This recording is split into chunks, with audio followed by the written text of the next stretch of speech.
Le 14 Iyar, jour de Pessar Sheni, des dizaines de milliers de Juifs se rassemblent à Tibériade, autour de la tombe de Rabbi Meir Baal Hanes, pour prier, dire un Tehillim, allumer une bougie et surtout prononcer ces mots qui ont traversé les générations.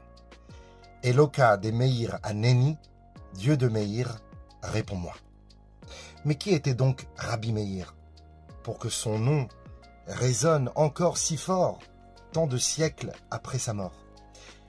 Quel est ce tzaddik capable de provoquer des miracles, rien que par l'invocation de son nom? Tout d'abord, son vrai nom était Nehorai, ce qui signifie l'homme de lumière. Mais on l'appelait Meir, celui qui éclaire, car il éclairait le monde par sa Torah, par sa sagesse et surtout par sa grandeur d'âme.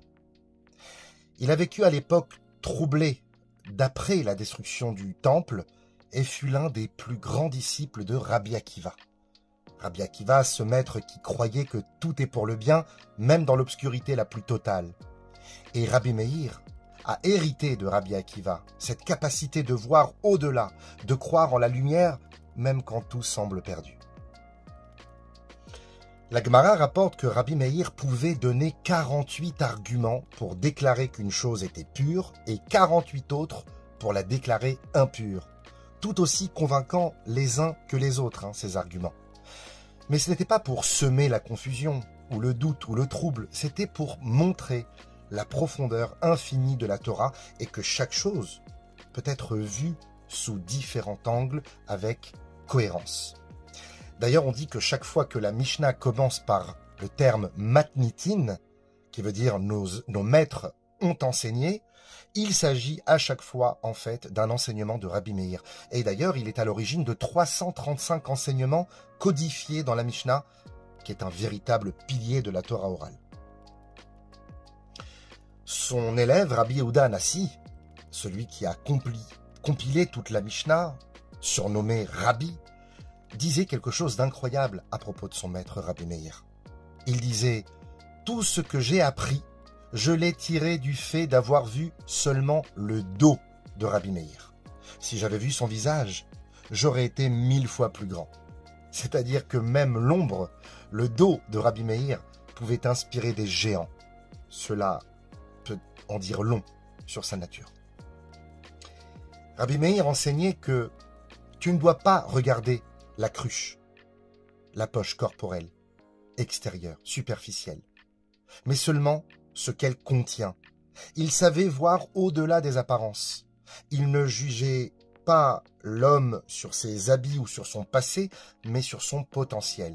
Il voyait le cœur, il voyait la lumière cachée en chacun. Rabbi Meir avait un maître assez particulier et controversé, Elisha ben Abouya, que les sages ont ensuite surnommé Acher, l'autre, parce qu'il a quitté le droit chemin, il a abandonné la Torah, la foi, il a transgressé. Mais Rabbi Meir, lui, n'a jamais cessé de croire en lui et d'étudier chez lui, jusqu'au jour de sa mort. On lui a demandé un jour à Rabbi Meir, « Rabbi Meir, comment peux-tu continuer à boire de cette source impure qui est Elisha ben Abouya ?» Et il leur a répondu, « Je mange la date, mais je rejette le noyau. C'est-à-dire, je prends le bon, je laisse le mauvais.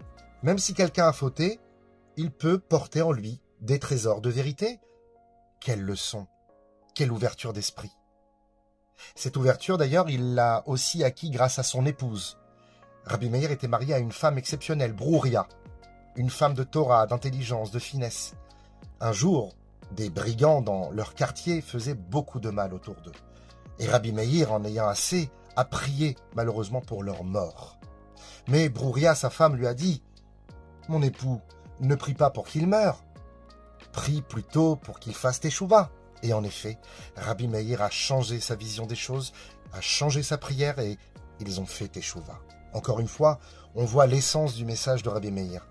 Croire dans la possibilité du changement, croire dans le retour, ne jamais condamner définitivement. Un vendredi soir, Rabbi Meir donnait un cours de Torah à une grande assemblée. Parmi le Kahal, une femme était captivée et est restée plus longtemps que d'habitude au cours. Quand elle est rentrée, les bougies de Shabbat étaient éteintes et son mari lui a dit « Tu ne rentreras plus chez nous tant que tu n'auras pas craché au visage de ce bavard. » Rabbi Meir a eu un esprit prophétique et a su tout ce qu'il s'était passé. Alors le cours suivant, il a déclaré devant tout le monde qu'il avait mal à l'œil et a demandé si quelqu'un connaissait une incantation pour le soigner, une incantation de l'époque qui était accompagnée de crachats. Une femme s'est avancée, qui n'était autre que la femme dont on a parlé précédemment. Rabbi Meir lui a dit « Madame, crache-moi 7 fois dans l'œil. » Et il lui a dit « Va dire à ton mari que tu as craché non pas une seule fois, mais 7 fois dans l'œil de ce bavard. » Ses élèves ont protesté et ont dit à Rabbi Meir « Rabbi, ton honneur a été bafoué. » Et il leur a répondu « Le nom de Dieu est effacé dans les eaux amères de la Sota pour rétablir la paix dans un couple. Mon honneur est-il plus grand que celui de Dieu ?» Rabbi Meir est mort en exil, en dehors d'Eretz Israël. Et avant de mourir, il a dit à ses élèves « Enterrez-moi près de la mer, face à la Terre Sainte. » Ainsi, les voyageurs, les passants pourront dire « Voici celui qui a été exilé, mais dont le cœur est resté attaché à la terre d'Israël. » Bien plus tard, son corps a été ramené jusqu'à Tibériade, là où il repose aujourd'hui, auprès d'ailleurs du Rambam, le Maïmonide. Et depuis, chaque année, des âmes de tout horizon viennent se recueillir à sa tombe et dire avec foi « Eloka de Meir Aneni, Dieu de Meir, réponds-moi ». Un autre fait fascinant, Rabbi Meir descendait de Néron, le général romain qui devait détruire Jérusalem. Mais Néron, voyant que ses flèches tombaient toutes vers la ville sainte, a compris que Dieu l'avait choisi pour diriger la conquête de Jérusalem. Mais il ne voulait pas être l'instrument de cette catastrophe. Il a refusé d'accomplir l'ordre de Dieu. Il s'est enfui de son armée. La légende raconte qu'il s'est converti et de lui est né Rabbi Meir. Comme quoi, même de Rome, même de la violence, peut jaillir une lumière. La Iloula de Rabbi Meir a lieu le 14 Iyar, comme on l'a dit au début, jour de Pessah Sheni, qui veut dire littéralement le second Pessah. En fait, dans le désert, à la 2e année de la sortie d'Égypte, des Juifs qui avaient été rendus impurs par le contact avec des sépultures sont venus voir Moshe Rabbeinu pour lui dire « Nous ne pourrons pas cette année apporter le sacrifice pascal, le Korban Pessah. Mais pourquoi serions-nous exclus?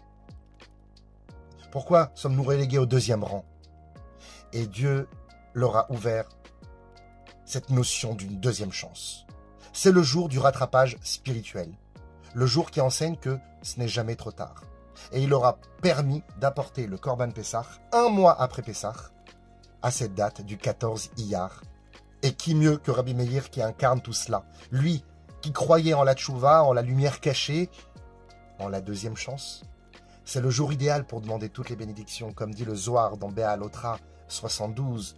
En ce jour, toutes les bénédictions sont accessibles.